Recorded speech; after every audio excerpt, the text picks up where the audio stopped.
Butcher André Baudouin was at work around 4 o'clock Saturday afternoon when he heard a massive boom. On a entendu un boom, comme un tremblement de terre.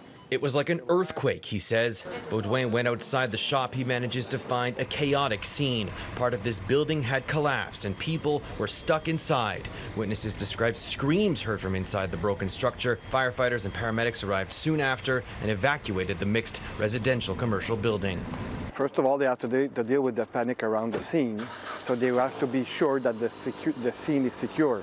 A look through a small hole in the door clearly shows part of the floor on the main level gave way. A man who was underneath was killed. 2 more people were transported to hospital with serious injuries, and another 2 had minor injuries. All the victims in their 30s or 40s. It took hours for firefighters to reach the man who lost his life. We had to really secure the site, so we installed poles in the basement to make sure it was safe enough.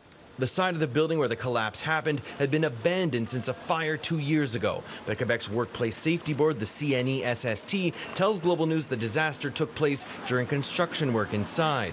Baudouin and others said they'd seen men working. Oui, il travaillait.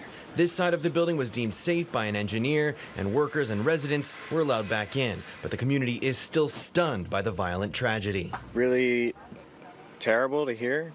Distressing. It's really sad that, that we have to go through these things. Police say they are offering their support to investigations being done by the coroner's office and the CNESST. Baudouin said he saw the workers removing wood and blocks from the building. He wonders if the collapse was caused by human error. Quebec's Workplace Health and Safety Board says the investigation could last several months as they interview witnesses and try to piece together what happened. Dan Spector, Global News, Montreal.